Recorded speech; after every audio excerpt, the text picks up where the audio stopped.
कहानी की शुरुआत में हम एक जबरदस्त भूकंप देखते हैं जिसकी वजह से समुद्र के नीचे जमीन में भयानक दरार आ जाती है और वहां से नीले रंग की रोशनी चमकती हुई निकलने लगती है। इस समुद्र के किनारे एक कपल एक दूसरे के साथ समय बिता रहे होते हैं। तभी ये लड़का अपनी गर्लफ्रेंड को शादी के लिए प्रपोज करता है। लड़की कुछ जवाब दे पाती इससे पहले ही पानी में से कोई चीज लड़के को पानी के अंदर खींच लेती है। लड़की घबरा कर इधर उधर देखने लगती है। तभी अचानक लड़के की लाश पानी के ऊपर आ जाती है। लड़की ये देखकर चिल्लाने लगती है और तभी एक अजीब समुद्री ज़ॉम्बी पानी से निकलकर लड़की को भी खत्म कर देता है। यहाँ दूसरी ओर एक हंटर और उसका दोस्त रे और उसकी भांजी समुद्र में मछली पकड़ रहे होते हैं। तभी वो दूर एक नाव में आग लगी देखते हैं। ये फौरन वहाँ पहुँचते हैं और हंटर आग बुझाने में इनकी मदद करता है। हंटर इन्हें शराब पीकर नाव चलाने के लिए भी डांटता है। इसी बीच एक चट्टान पर एक अनजान आदमी दूरबीन की मदद से एक नीली रोशनी देखता है। यहाँ हंटर का ग्रुप दोबारा मछली पकड़ने लगता है। तभी इनके जाल में कुछ बड़ी चीज फंसती है। जब वो इसे बाहर निकालते हैं तो ये एक इंसान की बॉडी होती है जो पूरी तरह नीली पड़ चुकी थी। जेडा समुद्र के अंदर कैमरा डालकर जांच करती है तो उन्हें समुद्र की गहराई में नीली रोशनी दिखाई देती है जो कि बहुत ही अजीब बात थी। हंटर जल्दी से पुलिस को रेडियो से जानकारी देता है। हंटर का दोस्त इस बॉडी को कपड़े से ढक देता है, लेकिन जब जेडा वापस मुड़कर देखती है तो लाश यहाँ से गायब होती है। तभी अचानक ये लाश ज़ॉम्बी बनकर सामने आती है और जेडा पर हमला करती है और वो बुरी तरह जख्मी हो जाती है। तभी हंटर एक खंजर से इस ज़ॉम्बी को मार देता है, लेकिन ज़ॉम्बी होने की वजह से ये फिर से जिंदा हो जाता है। फिर ये दोनों उसे मिलकर मारते हैं और समुद्र में फेंक देते हैं। दूसरी तरफ शहर में हंटर की बीवी केंजी और उसकी बेटी सैम को दिखाया जाता है। तभी इसे हंटर की कॉल आती है। हंटर अपनी पत्नी से कहता है कि वो जेडा की मदद करे क्योंकि केंजी एक डॉक्टर थी। केंजी फौरन हंटर से मिलने निकल जाती है, जबकि इसकी बेटी सैम अपने दोस्तों के साथ कॉन्सर्ट के लिए रुक जाती है। उधर केंजी और रे जेडा को एम्बुलेंस से हॉस्पिटल ले जाते हैं।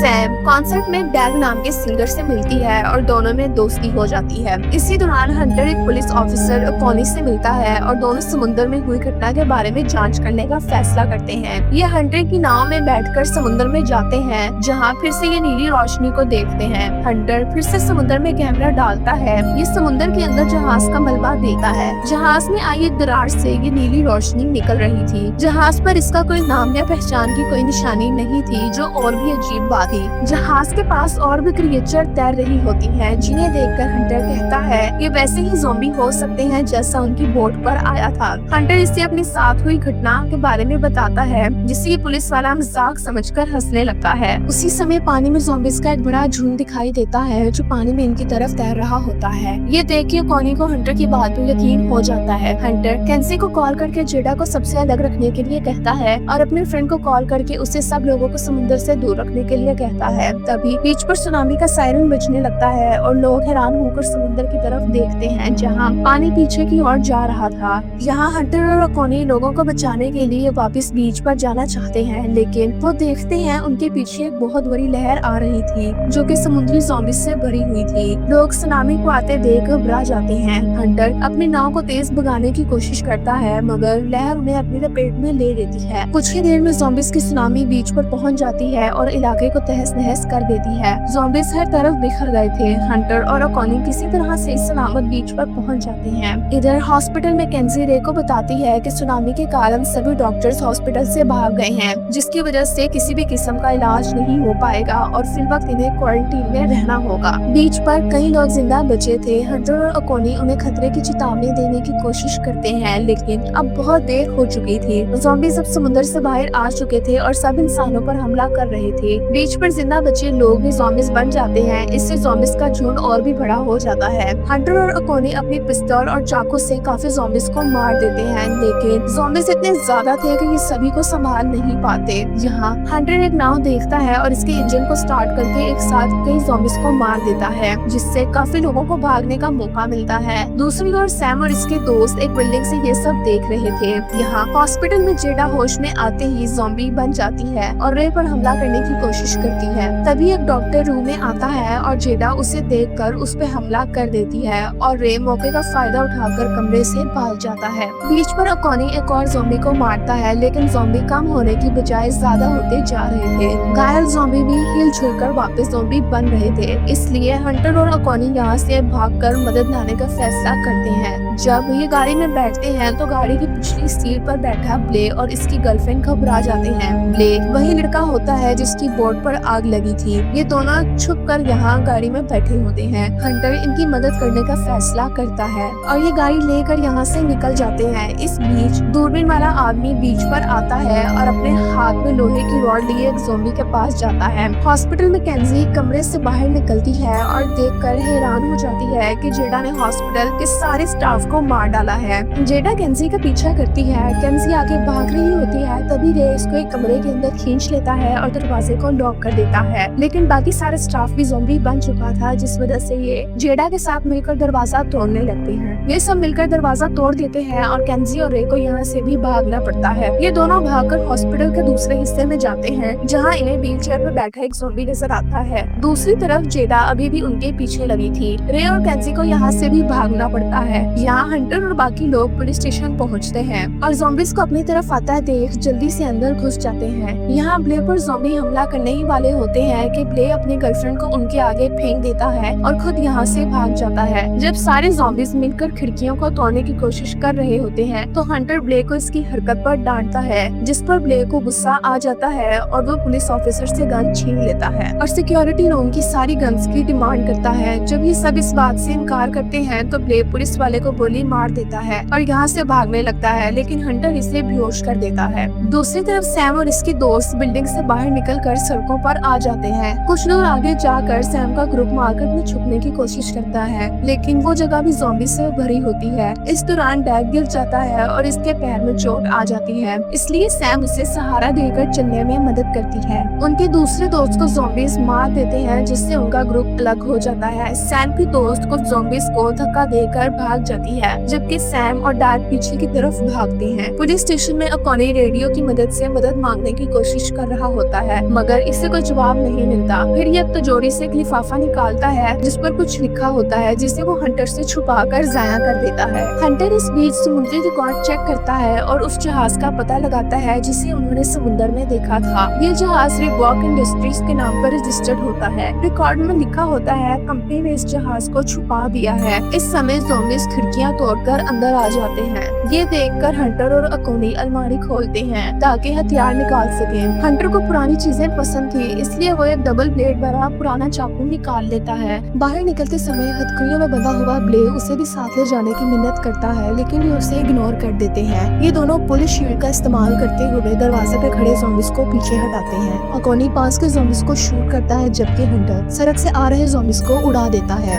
ये ज़ॉम्बीज अभी मरते नहीं हैं। हालात और खराब तब होते हैं जब ज़ॉम्बीज की दूसरी लहर भी आ जाती है। ये देखकर दोनों ट्रक में बैठकर यहाँ से भाग जाते हैं और जंगल के रास्ते में जाते हुए एक अल्फा ज़ॉम्बी से टकराते हैं। वे ट्रक से उसे कुचल देते हैं, लेकिन इससे अल्फा ज़ॉम्बी को कुछ भी नहीं होता। उधर सैम और डैग पार्किंग लॉट तक पहुँचते हैं और उस गाड़ी को ढूंढ लेते हैं जिसमें उनका एक दोस्त आराम से लेटा होता है। दरअसल इसने पूरा टाइम हेडफोन लगाते हुए गाड़ी के अंदर गुजारा था, जिसलिए उसे कुछ नहीं पता था कि बाहर क्या हो रहा है। वो दरवाजा खोलकर हीरो बनने की कोशिश करता है, लेकिन वो इतने ज्यादा ज़ॉम्बीज का मुकाबला नहीं कर पाता और फिजूल में मारा जाता है। सैम और डैग वैन के दरवाजे बंद करके बचने की कोशिश करते हैं, लेकिन गाड़ी स्टार्ट नहीं होती। इसी बीच इनकी दोस्त तानी शहर से बाहर निकल जाती है और जंगल में ज़ॉम्बीज से बचते हुए भागती है। उसे दूर एक घर नजर आता है और वो जल्दी से इसके दरवाजे पर पहुंचती है। ये घर उसी आदमी का था जो दूरबीन से समुद्र में देख रहा था। ये आदमी अंदर से सिक्योरिटी कैमरा से तानी को देखता है और गेट खोल देता है। इस आदमी ने एक ज़ॉम्बी को पकड़कर बेसमेंट में रखा हुआ था ताकि उस पर एक्सपेरिमेंट कर सके। तानी ज़ॉम्बीज के पहुंचने से ठीक पहले अंदर तो आ जाती है, लेकिन अब ज़ॉम्बीज का झुंड गेट के सामने आ जाता है। तानी वहाँ रेडियो से अपने पिता कॉनी को कॉल करती है और वादा करती है कि वो घर में ही रहेगी और पिता कॉनी से सैम को मार्केट से बचा लाने की मांग करती है। इधर पुलिस स्टेशन में ब्ले किसी तरह मरे हुए पुलिस वाले से चाबियां ले लेता है और खुद को आजाद कर लेता है। जब वो बाहर जाने की कोशिश करता है तो दरवाजे पर उसकी ज़ॉम्बी बनी गर्लफ्रेंड उसे भी काट लेती है। पार्किंग में डैग सैम से कहता है कि उसकी वजह से सैम भी मारी जाएगी और गाड़ी की छत पर चढ़ के ज़ॉम्बीज का ध्यान भटकाने के लिए गाना गाने लगता है। उसी समय अकोनी और हंटर वहां पहुंच जाते हैं और सैम उनकी तरफ भागती है। अकोनी उन ज़ॉम्बीज के पैर में गोली मारता है जो सैम के पीछे आते हैं। इसी दौरान ज़ॉम्बीज डैग को मार देते हैं, लेकिन सैम सही सलामत इन तक पहुंच जाती है। इसके बाद ये ट्रक में बैठकर हॉस्पिटल जाते हैं और दरवाजा बंद कर देते हैं ताकि ज़ॉम्बीज अंदर ना आ सके। यहाँ केंसी की किसी भी मैसेज का जवाब नहीं दे रही होती। सैम एक स्पीकर फोन का यूज करती है और अपनी माँ केंजी से कहती है कि वो उसे हॉस्पिटल के सेकंड फ्लोर पर ढूंढे। स्पीकर की आवाज सुनकर ज़ॉम्बीज़ वहाँ पहुँच जाते हैं। यहाँ हंटर और अकोनी उन्हें मारने लगते हैं। सैम को पता नहीं होता कि फोन की तार उनके पैर में फंसी हुई है और जल्द ही ज़ॉम्बी उसे बाहर से खींचने लगते हैं। एक ज़ॉम्बी अपना सर दरवाजे से टकराकर उसे भी तोड़ देता है और फिर सैम एक चाकू से इसको मार देती है। इस बीच हंटर बिजली के 2 तारें पकड़ता है और ज़ॉम्बी को बिजली का झटका देता है, जिससे कि सारे ज़ॉम्बी मारे जाते हैं। इसी समय केंजी और रेस सेकंड फ्लोर पर पहुंच जाते हैं और आखिरकार केंजी अपनी बेटी से मिल जाती है। अब ये सब यहाँ से बाहर निकलने की कोशिश करते हैं। फिर ये किसी तरह ज़ॉम्बीज़ को मारते काटते हुए वहाँ से बाहर निकलते हैं और अकोनी की बेटी तानी के पास पहुँचते हैं। तानी देखती है कि अकोनी को चोट लगी है, लेकिन अकोनी सबको कहता है कि ये बस एक खरोच है, उसे किसी ज़ॉम्बी ने नहीं काटा। अब सब अंदर आ जाते हैं और अकोनी यहाँ रेडियो यूज करके मदद हासिल करने की कोशिश करता है। इस समय नीचे बंधा हुआ ज़ॉम्बी खुद को आजाद कर लेता है। अकोनी इसकी आवाज सुनता है और उसे देखने कमरे में जाता है, लेकिन वहाँ उसे खाली बिस्तर मिलता है। अचानक ही ज़ॉम्बी इस पर हमला कर देता है और इसी दौरान अकोनी को काट लेता है। दर्द से चीखते हुए अकोनी ज़ॉम्बी को धक्का देकर पीछे कर देता है। अकोनी की आवाज सुनकर सभी इसकी तरफ आने लगते हैं और ज़ॉम्बी भी ऊपर से आवाज सुनकर इनकी ओर जाने लगता है। अब बाकी लोग उसे रोकने की कोशिश करते हैं। ये ज़ॉम्बी केंजी से लड़ने लगता है, लेकिन मार्टी फौरन इसे मार देता है। रिया अकोनी को ऊपर लेकर आता है और तानी उसकी चोट का इलाज करती है। ज़ॉम्बी को छुपा कर रखने के लिए ये लोग मार्टी को डांटते हैं। इस पे मार्टी उन्हें समझाता है कि वो ज़ॉम्बी की कमजोरी जानने के लिए उस पर एक्सपेरिमेंट कर रहा था। वो इन्हें बताता है कि ज़ॉम्बीज़ के अंदर एक खास किस्म का लिक्विड बढ़ा हुआ है, जिसकी वजह से समुद्र का पानी भी चमक रहा था। ये ज़ॉम्बी सिर्फ बिजली के झटकों से ही खत्म हो रहे थे। इस पर हंटर कहता है कि उन्हें सभी ज़ॉम्बीज़ को वापस पानी में लाना होगा और वहाँ बिजली का बंदोबस्त करना होगा, ताकि उन्हें एक साथ खत्म किया जा सके। मार्टी उसे बताता है कि इसके पास बहुत सारे ग्रेनेड और बारूद मौजूद है। इसके बाद हंटर रास्ता साफ करने के लिए बाहर आता है, लेकिन अचानक गेट खुल जाता है और ज़ॉम्बी अंदर आने लगते हैं। केंजी यहाँ हंटर की मदद के लिए आती है। केंजी एक चॉपर ऑन करती है और ये सब बारी बारी सभी ज़ॉम्बीज़ को उसमें डालते हैं। इनके अच्छे टीम वर्क से यहाँ के सारे ज़ॉम्बीज़ का खात्मा हो जाता है। केंजी हंटर से कहती है कि अगर उसे कुछ हो जाए तो वो सैम का ख्याल रखे। इतने में अकोनी की तबीयत खराब होने लगती है, इसलिए ये आराम के लिए एक जगह रुकते हैं। ये बात बहुत अजीब थी कि अकोनी अभी तक ज़ॉम्बी में नहीं बदला था। मार्टी बताता है कि अकोनी के सर पर नहीं काटा गया, जिसकी वजह से वायरस को सर तक पहुंचने में टाइम लग रहा है। अपनी मौत पर नजदीक आते देख अकोनी सच बताने का फैसला करता है। वो इन्हें बताता है कि 30 साल पहले कंपनी बीच पर इंसान को जवान करने वाली मेडिसिन बनाने का एक्सपेरिमेंट करने आई थी। वो सरकार से बचने के लिए एक जहाज का इस्तेमाल करते हैं, जिस पर उन्होंने अकोनी को रिश्वत दी थी और अकोनी की वाइफ का इलाज करने का वादा भी किया था।